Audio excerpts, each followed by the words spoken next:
السلام علیکم ورحمۃ اللہ وبرکاتہ۔ ناظرین اکرام، الحمدللہ رمضان المبارک کے 20 روزے مکمل ہو گئے اور آج رمضان المبارک کا 21واں روزہ ہے اور آج ہی سے رمضان المبارک کا تیسرا عشرہ اسٹارٹ ہو گیا جو جہنم سے چھٹکارے اور آزادی حاصل کرنے کا ہے۔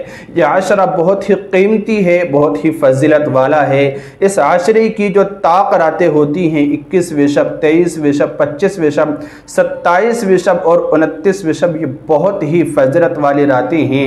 ان راتوں میں لیلۃ القدر کے ہونے کا امکان ہوتا ہے اور جس نے اس رات کو پا لیا تو اس کی قسمت بدل جاتی ہے۔ ان رات کے جو خاص وظائف ہیں، جو لیلۃ القدر جن راتوں میں ہونے کا امکان ہوتا ہے، خاص وظیفہ، خاص عبادت، میں اس پر بھی ایک الگ سے ویڈیو آپ تک ضرور انشاءاللہ پہنچاؤں گا۔ تو 21ویں روزے کو جو خاص اعمال اور وظائف کرنے ہیں وہی میں آپ کی خدمت میں پیش کرنے جا رہا ہوں۔ دیکھیے 21ویں روزے کو نماز فجر ادا کرنی ہے، پہلا عمل، اور نماز فجر کے بعد اللہ رب العزت کا پیارا نام ہے یا حافظو۔ یا حافظ، یہ 300 مرتبہ پڑھنا ہے، یعنی 3 تسبیح پڑھنی ہے۔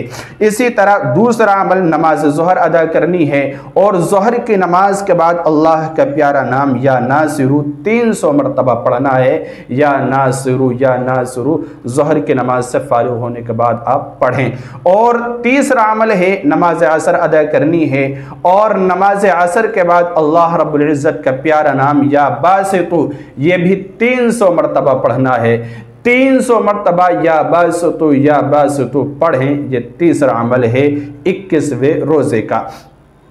اور چوتھا عمل نماز مغرب ادا کرنی ہے۔ نماز مغرب کے بعد، یعنی مغرب کی نماز سے فارغ ہونے کے بعد، دعائے جمیلہ جو میں پہلی کئی ویڈیو میں ذکر کر چکا ہوں، دعائے جمیلہ، اس کا میں نیچے ڈسکرپشن میں لنک دے دوں گا، آپ وہاں سے دیکھ لیں۔ بہت خوبصورت دعا ہے یہ دعائے جمیلہ۔ جمیلہ کے معنی خود خوبصورتی کہتے ہیں، یعنی بہت خوبصورت دعا، اتنی خوبصورت دعا جو اللہ کو بھی بہت پسند ہے اور رسول اللہ کو بھی بہت پسند ہے اور اللہ کے نیک بندوں نے اسے بہت پسند فرمایا ہے۔ تو یہ مغرب کی نماز کے بعد دعائے جمیلہ آپ کو 3 مرتبہ پڑھنی ہے۔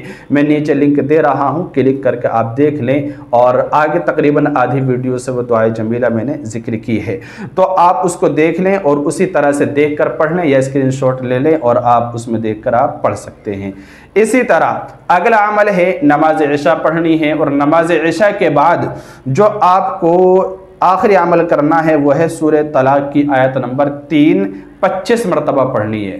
سورہ طلاق کی آیت نمبر 3 25 مرتبہ آپ کو پڑھنی ہے۔ وَيَرْزُقْهُ مِنْ حَيْثُ لَا يَحْتَسِبُ وَيَرْزُقْهُ مِنْ حَيْثُ لَا يَحْتَسِبُ وَمَنْ يَتَوَكَّلْ عَلَى اللَّهِ فَهُوَ حَسْبُهُ إِنَّ اللَّهَ بَالِغُ أَمْرِهِ قَدْ جَعَلَ اللَّهُ لِكُلِّ شَيْءٍ قَدْرًا۔ یہ بہت ہی خوبصورت اور بہترین دعا ہے۔ اللہ رب العزت اس کے پڑھنے والوں کو بے حساب روزی روٹی دیتا ہے اور رزق کی تنگی ختم کر دیتا ہے، اور اللہ رب العزت کے یقین کو پختہ کرنے کی یہ دعا ہے، اور اللہ کا یقین جس کے دل میں آ جائے اس کی دنیا آسان ہو جاتی ہے، بگڑی بن جاتی ہے، اور آخرت میں اللہ رب العزت اس کا بیڑا پار کر دے گا۔ تو یہ 21ویں روزے کے اعمال ہیں، 21ویں رمضان کے، جو میں نے آپ کی خدمت میں پیش کیے ہیں۔ آپ ان اعمال اور وظائف کو کیجئے، روزے کی پابندی، نماز کی پابندی اور تراویح کے اہتمام کے ساتھ۔ اللہ تعالیٰ عمل کی توفیق دے۔ السلام علیکم ورحمۃ اللہ وبرکاتہ۔